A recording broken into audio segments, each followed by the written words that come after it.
Hello, dear student. How are you today? Open your book, page 77. This page is about historical building or town, and we have also useful language. The words also and the two, their meanings are similar, but using is different from each other. Okay, let's start our lesson. Exercise number 1. Look at the photos. Where do you think this town is? Сәлем, құрметті оқушы. Бұл бетте біз жазылым берілген, жазылым мәтін берілген, қала туралы мәтін және де пайдалы ақпарат берілген, сөздер берілген, also және to деген сөздер берілген. Ол екеуінде де мағынасы бір, бірақ та қолдануы әртүрлі қолданады сөйлемдегі орындары. Бірінші тапсырманы орындайық. Бірінші жаттығуға келетін болсақ, фотоларға қара дейді. Кітапта берілген 2 фото бар, ғимараттың және адамның мүсіні тұр. Осы фотоларға қара, бұл қай жерде орналасқан дейді. Бұл қала қай жерде. Енді сен өз ойыңды айтасың, мен айттым. Менің ойымша, бұл Англияда. Бұл тарихи ғимарат деп ойлаймын. Бұл көне қамал немесе музей деп ойлаймын. Туристердің келетін бірден бір жері деп ойлаймын деп жаздым. Енді екінші тапсырмада осы жаңағы өзінің ойынды мәтіннің ішінен салыстырып көр. Мәтінді оқы, аудар және оны өз ойынды сәйкес келе ме? Осыны тексеріп көр деп тұр. Мәтінді аударып қойдым. Скриншотқа түсіріп алыңдар. Мәтінді оқымай уақыт алмайым. Келесі үшінші тапсырмада бұнда жазамыз. Жаңағы мәтінге 3 абзацқа 3 тақырыпты сәйкестендіріп қой деп тұр. Қойдым. Size and location. Біріншісі өлшемі, қаланың өлшемі және тұратын қай жерде орналасқан қала. Екінші тарихи және қызықты фактылар деген. Үшінші заттар, сен жасайтын заттар және баратын жерлер деп тұр. Осыны сәйкестендіріп жазып қойдым. Төртінші тапсырмада also және төртінші тапсырмаға көшпес бұрын біз useful language-ті өтіп кетейік. Also және to деген сөз. Also дегеніміз to be етістігінен кейін қолданылатын. He was also деп тұр ғой. Бірінші сөйлемде, төртінші жаттығуда.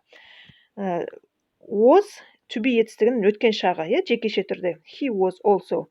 Ал егер біздің was'дың орнына басқа етістік болатын болса, мысалы play, мағына беретін етістік, негізгі етістік болатын болса, онда also оның алдына келеді.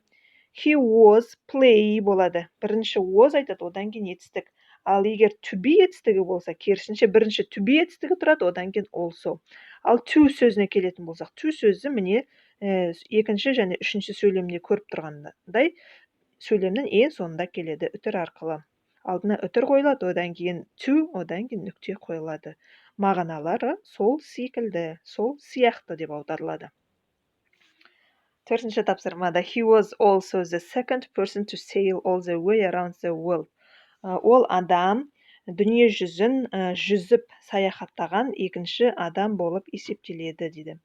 There are a lot of historical buildings in Tavistock and the museum too дейді. Онда Тавистокта көптеген ғимараттар бар, тарихи және музей бар, сол сияқты дейді. There are a lot of shops, parks and sports facilities too дейді. Онда көптеген дүкендер, парктер, спорттық жерлер бар дейді, сол секілді дейді. To деген. Also мен to бұл жерде екеуінің мағынасы бір. Бірақ та қолданулары әртүрлі.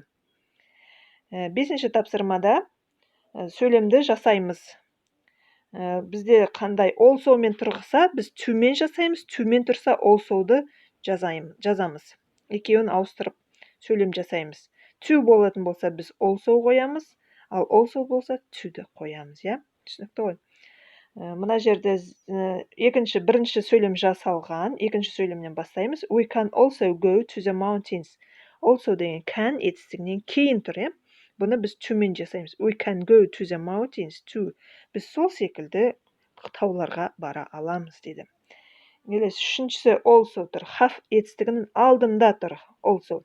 We also have a carnival in August.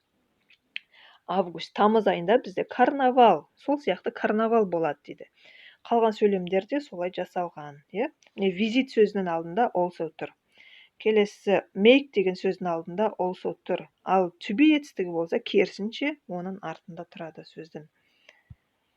Келесі тапсырма, 6-шы тапсырма. Бұнда өзінің мынау негізі 7 болса болады, 7-ші тапсырмаға сәйкес келеді. 6-шы тапсырмада жоспар құр дейді, өзінің қалан жайлы әңгімеле дейді. Мына мәтінде Кристи қалай Никольға өзінің қаласы жайлы айтып берді, солай сен де өз қалан жайлы айт дейді. Мына жерде бізге берген және size, location, history, interesting facts, things to do, places to visit деп тұр. Осыларға қарап өзіңнің қалан жайлы айт дейді. Мен біраз жазып қойдым. Өзімнің тұратын кішігірім қалам жайлы жазып қойдым. Сендер де өздерің қандай аты болса, атын қосуға болады бұл жерде. Халқын саны болса, халқын санын қосуға болады. Қосымша ақпарат қосам десеңдер, қосуға әбден болады. Осымен сабақ аяқталды. Егер сабағым ұнаса, лайк басып, тіркеліп, комментарий жазып кетіңдер. Міндетті түрде жауап берем. Қош сау болыңдар.